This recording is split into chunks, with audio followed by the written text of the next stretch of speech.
11 फरवरी 2024 को भिवानी में एक ब्रह्मोत्सव का आयोजन हो रहा है। ये ब्रह्मोत्सव है जिसमें अखिल भारतीय ब्राह्मण सम्मेलन, सैनिक सम्मान समारोह, गौरक्षक सम्मान समारोह, ये सब इस प्रोग्राम का एक हिस्सा हैं। और सनातन धर्म की प्रकाष्ठा के लिए ये प्रोग्राम का आयोजन हो रहा है।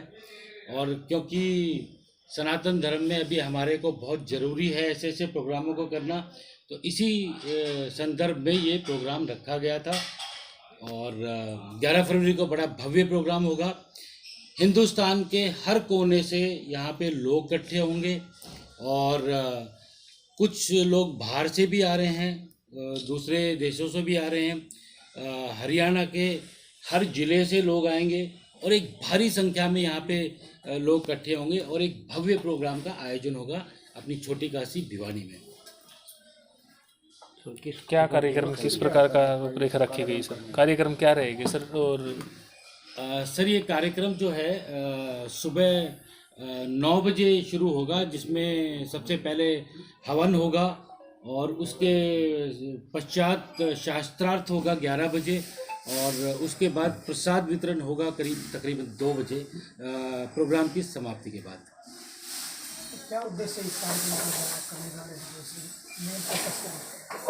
सर इस कार्यक्रम का मेन उद्देश्य लिखा हुआ है, ब्रह्मोत्सव है और भिवानी का नाम ऊपर उठाएंगे सर। एक हिंदुस्तान में, पूरे हिंदुस्तान में, पूरी वर्ल्ड में भिवानी का नाम ऊपर जाएगा। जब ब्रह्मोत्सव भिवानी में हो रहा है तो पूरे हिंदुस्तान में भिवानी का नाम पहुंचा हुआ है।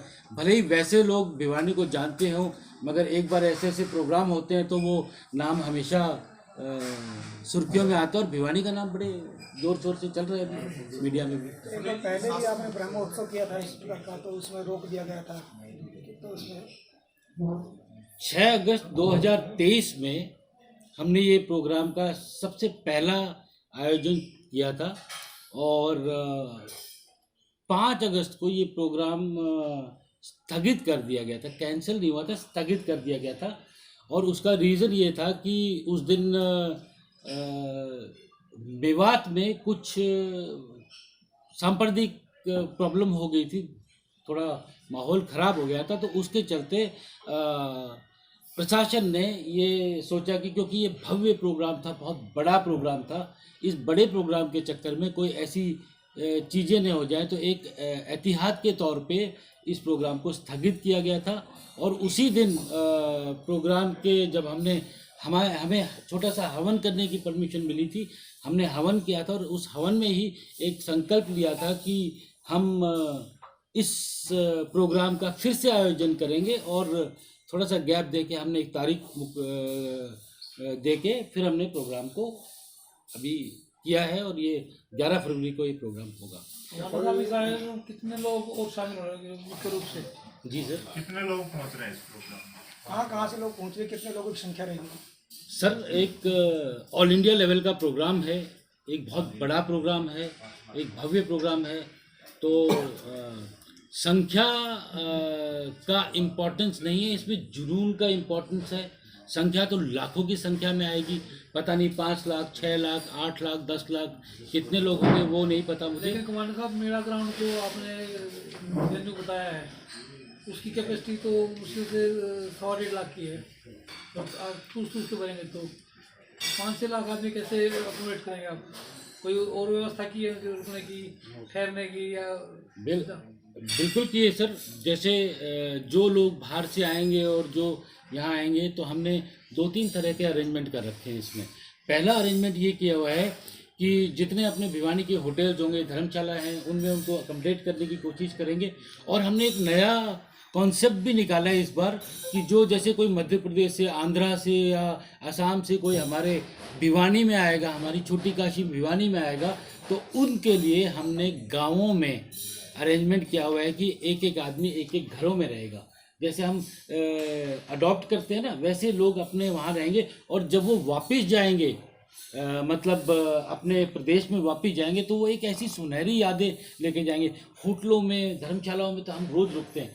अब वो हरियाणा के गाँव में आके रुकेंगे तो एक बड़ा भव्य उनको स्वागत मिलेगा, हमारे हरियाणा का रहन सहन का पता लगेगा, भिवानी की चीज़ों का पता लगेगा, और वो जब वापस जाएंगे तो अब ज़िंदगी भर इस चीज़ को याद रखेंगे कि हम हरियाणा के एक भिवानी उसमें गए थे और वहाँ पे उनकी ये रहन सहन है, उनकी ये संस्कृति है।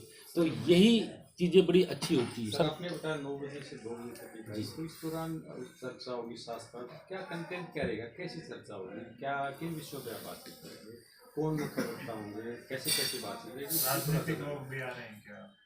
सर ये 3 चीज़ें हैं इसमें, आपने देखा होगा। और इससे पहले कि मैं इन 3 चीज़ों के बारे में चर्चा करूं, मैं आपको एक और चीज़ बताना चाहूँगा कि इसके नीचे एक बहुत बड़ा अच्छा ये लिखा हुआ है कि निवेदक जो लिखा है ये समस्त भिवानी परिवार लिखा हुआ है।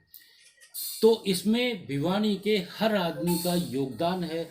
कोई सड़क पे खड़े होकर पानी पिला रहेगा, कोई सड़क पे खड़े होकर चाय पिलाएगा, अपने अतिथियों का जो बाहर से आ रहे हैं उनका स्वागत होगा। और अभी आपने क्या सवाल किया था, मैं उसका जवाब देता हूँ कि 2-3 घंटे में चलेगा क्या? हाँ, ये 2-3 घंटे में क्या चलेगा साहब, ये 2-3 घंटे में ये चलेगा कि पहले तो शास्त्रार्थ है, शास्त्रार्थ के बारे में बताएंगे लोग, फिर सैनिकों का सम्मान होगा, क्योंकि मैं खुद एक सैनिक रह चुका हूँ और सैनिक रहने के नाते ये मेरा परम धर्म बनता है कि मैं सैनिकों का सम्मान करूँ। फिर क्योंकि सनातन धर्म से जुड़े हुए हैं हमारे गौरक्षक, तो जनरली उनको लोग छोड़ देते हैं, तो इस बार हमने सोचा है कि हम एक गौरक्षकों का भी भव्य स्वागत करें। और अखिल भारतीय ब्राह्मण सम्मेलन तो यह है ही, ब्राह्मण सम्मेलन अखिल भारतीय है, क्योंकि ये पिछला प्रोग्राम मेरा ब्राह्मण सम्मेलन था, तो वो भी इसमें ऐड। तो पॉलिटिक्स रूप से जो ब्राह्मण नेता जुड़े हुए हैं, क्या उनको भी आमंत्रित किया गया है, या कोई या और कोई नेता उसमें आएंगे, या कोई बड़े सेंटर से भी? कई बार आप सैनिक हैं, सेना के कार्यक्रम करते रहे तो काफ़ी बुलाते हैं बड़े उच्च अधिकारी, ऐसा सेना से भी कोई आएगी? सर बिल्कुल, क्योंकि ऑल इंडिया लेवल का प्रोग्राम है और हिंदुस्तान के हर ब्राह्मण को, हर फौजी को, हर गौरक्षक को निमंत्रण दिया जा रहा है। तो आप बताइए कि क्या मुझे इंडिविजुअल निमंत्रण की जरूरत होनी चाहिए, जब पता है कि आपका खुद का प्रोग्राम है, आपको खुद को आना है। और डेफिनेटली जहाँ तक हो सकता है मैंने सभी को निमंत्रण देने की कोशिश की, जहाँ तक हो सकता है। मैं खुद काफ़ी राज्यों में खुद गया हूँ, और जो आपने कही नेताओं की बात, मैंने अपने हिसाब से एज फार एज पॉसिबल जितनी मेरी क्षमता है उसके हिसाब से मैंने सभी को न्योता देने की कोशिश की है पर्सनली। मगर एक आदमी हो साहब, पूरे हिंदुस्तान में सभी जगह के पास जाना एक आदमी के लिए पॉसिबल नहीं है। मेरी टीमें हैं हर गांव में, हर जगह पे, हर शहर में जा रही हैं। हमने 22 के 22 जिले कवर किए हैं और तकरीबन सारे गांव कवर किए हैं हमने। उन गाँव में जा के हमारी टीमें न्योता दे रही है। और जहाँ मैं सुबह 6 बजे निकलता हूँ, कार्यक्रम में हमेशा वीके सिंह जैसे बड़े बड़े जो सेना के अधिकारी हैं उनको बुलाया जाता है, तो इस बार कोई होगा? बिल्कुल सर, सारे अधिकारियों को जो जिनको न्योता दे सकता हूं मैंने न्योता दिया हुआ है, और कईयों को बचा है वो भी दे रहा हूं, क्योंकि वक्त का थोड़ा अभाव है। मगर मैं सभी लोगों से हाथ जोड़ के ये एक रिक्वेस्ट करता हूं, निवेदन करता हूं कि आज इस प्रेस कॉन्फ्रेंस के माध्यम से मैं हर लोगों को निमंत्रण दे रहा हूं, जिसके पास मैं नहीं पहुंच पाया हूं, चाहे वो बड़ा आदमी हो या छोटा आदमी हो। आप सबका निमंत्रण है, हिंदुस्तान के हर ब्राह्मण का निमंत्रण है, भिवानी के हर आदमी का निमंत्रण है, आप सबका निमंत्रण है। और प्लीज मेरा ये निमंत्रण स्वीकार करिए। सफलता पर होगा अब आपका भी हक।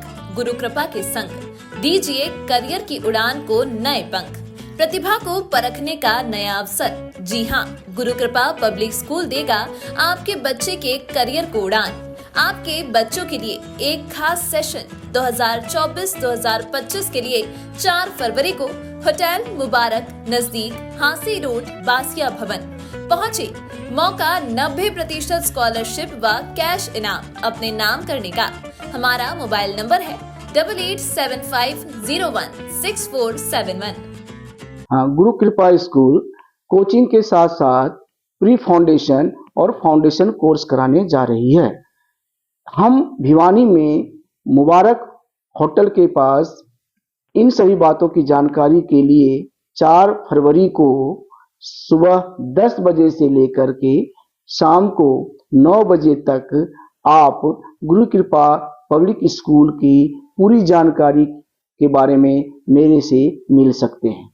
मेरा कॉन्टेक्ट नंबर है 8875016471।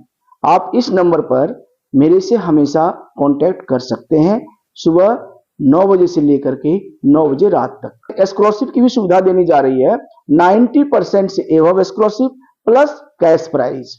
जिन बच्चों, वो डिपेंड करेगा बच्चों के मार्क्स पर, जो गुरु कृपा एग्जाम लेती है ऑन द स्पॉट। मैं अभिभावक से अनुरोध करूंगा कि इस जानकारी के लिए एक बार आप हमसे जरूर मिलें। मुबारक होटल 4 फरवरी को सुबह 10 बजे से लेकर शाम 9 बजे तक। और मेरा कॉन्टैक्ट नंबर फिर से मैं बोल रहा हूं 8875016471।